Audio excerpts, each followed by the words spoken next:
श्रीमद् भागवत गीता यथारूप अध्याय 5 कर्म योग कृष्ण भावना भावित कर्म। अर्जुन ने कहा, हे कृष्ण, पहले आप मुझसे कर्म त्यागने के लिए कहते हैं और फिर भक्ति पूर्वक कर्म करने का आदेश देते हैं।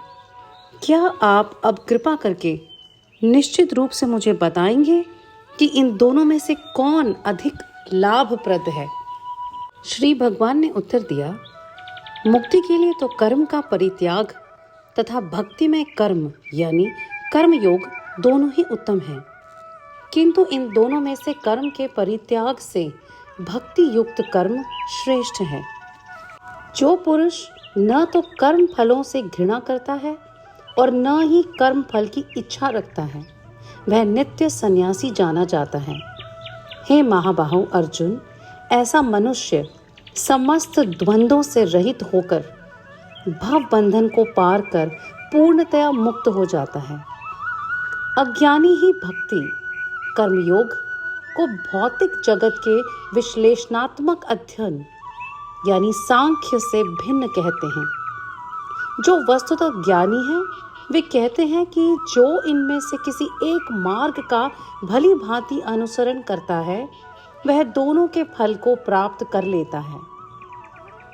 जो यह जानता है कि विश्लेषणात्मक अध्ययन यानी सांख्य द्वारा प्राप्य स्थान भक्ति द्वारा भी प्राप्त किया जा सकता है और इस तरह जो सांख्य योग तथा भक्ति योग को एक समान देखता है वही वस्तुओं को यथारूप में देखता है। भक्ति में लगे बिना केवल समस्त कर्मों का परित्याग करने से कोई सुखी नहीं बन सकता, परंतु भक्ति में लगा हुआ विचारवान व्यक्ति शीघ्र ही परमेश्वर को प्राप्त कर लेता है। जो भक्ति भाव से कर्म करता है, जो विशुद्ध आत्मा है और अपने मन तथा इंद्रियों को वश में रखता है, वह सबों को प्रिय होता है, जो सभी लोगों से प्रिय होते हैं। ऐसा व्यक्ति कर्म करता हुआ भी कभी बंधन में नहीं बंधता। दिव्य भावनामृत युक्त पुरुष देखते, सुनते, स्पर्श करते, सूंघते, खाते, चलते फिरते, सोते तथा श्वास लेते हुए भी अपने अंतर में सदैव यही जानता है कि वास्तव में वह कुछ भी नहीं करता। बोलते, त्यागते, ग्रहण करते या आंखें खोलते बंद करते हुए भी वह यह जानता है कि भौतिक इंद्रियां अपने अपने विषयों में प्रवृत्त हैं और वह इन सब से पृथक है। जो व्यक्ति कर्म फलों को परमेश्वर को समर्पित करके आसक्ति रहित होकर अपना कर्म करता है, वह पाप कर्मों से उसी प्रकार अप्रभावित रहता है जिस प्रकार कमल पत्र जल से अस्पृश्य रहता है। योगी जन आसक्ति रहित होकर शरीर, मन, बुद्धि तथा इंद्रियों के द्वारा भी केवल शुद्धि के लिए कर्म करते हैं। निश्चल भक्त शुद्ध शांति प्राप्त करता है क्योंकि वह समस्त कर्म फल मुझे अर्पित कर देता है। किंतु जो व्यक्ति भगवान से युक्त नहीं है और जो अपने श्रम का फल कामी है वह बंध जाता है। जब देहधारी जीवात्मा अपनी प्रकृति को वश में कर लेता है और मन से समस्त कर्मों का परित्याग कर देता है, तब वह 9 द्वारों वाले नगर यानी भौतिक शरीर में बिना कुछ किए कराए सुखपूर्वक रहता है। शरीर रूपी नगर का स्वामी देहधारी जीवात्मा न तो कर्म का सृजन करता है, न लोगों को कर्म करने के लिए प्रेरित करता है, न ही कर्म फल की रचना करता है। वह सब तो प्रकृति के गुणों द्वारा ही किया जाता है। परमेश्वर न तो किसी के पापों को ग्रहण करता है न पुण्यों को, किंतु सारे देहधारी जीव उस अज्ञान के कारण मोहग्रस्त रहते हैं जो उनके वास्तविक ज्ञान को आच्छादित किए रहता है। किंतु जब कोई उस ज्ञान से प्रबुद्ध होता है जिससे अविद्या का विनाश होता है, तो उसके ज्ञान से सब कुछ उसी तरह प्रकट हो जाता है जैसे दिन में सूर्य से सारी वस्तुएं प्रकाशित हो जाती हैं।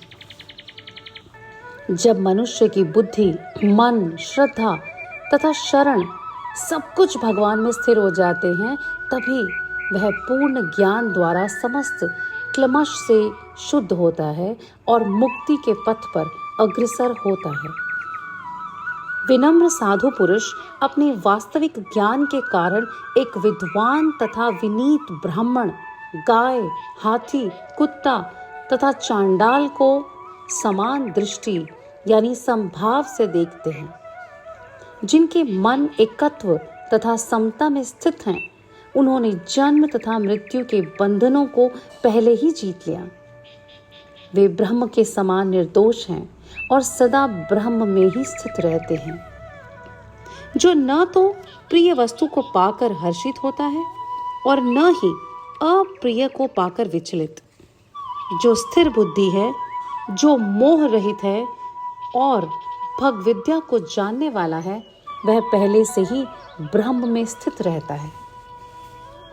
ऐसा मुक्त पुरुष भौतिक इंद्रिय सुख की ओर आकृष्ट नहीं होता, अपितु सदैव समाधि में रहकर अपने अंतर में आनंद का अनुभव करता है।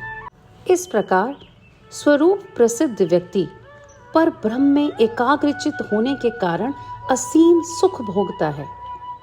बुद्धिमान मनुष्य दुख के कारणों में भाग नहीं लेता, जो कि भौतिक इंद्रियों के संसर्ग से उत्पन्न होते हैं।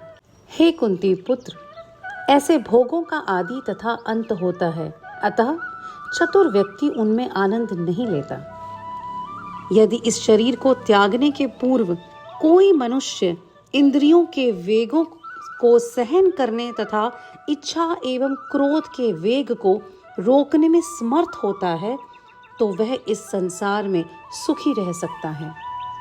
जो अंतःकरण में सुख का अनुभव करता है, जो कर्मठ है और अंतःकरण में ही रमण करता है तथा जिसका लक्ष्य अंतर्मुखी होता है, वह सचमुच पूर्ण योगी है। वह पर ब्रह्म में मुक्ति पाता है और अंतोत गत्वा ब्रह्म को प्राप्त होता है।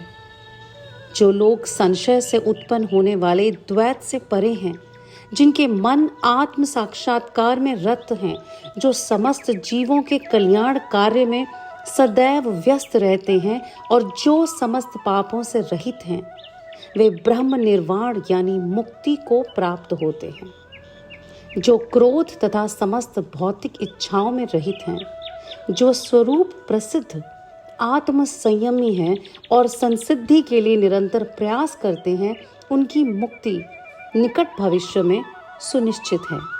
समस्त इंद्रिय विषयों को बाहर करके, दृष्टि को भौहों के मध्य में केंद्रित करके, प्राण तथा अपान वायु को नथनों के भीतर रोककर और इस तरह मन, इंद्रियों तथा बुद्धि को वश में करके जो मोक्ष को लक्ष्य बनाता है, वह योगी इच्छा, भय तथा क्रोध से रहित रहता है।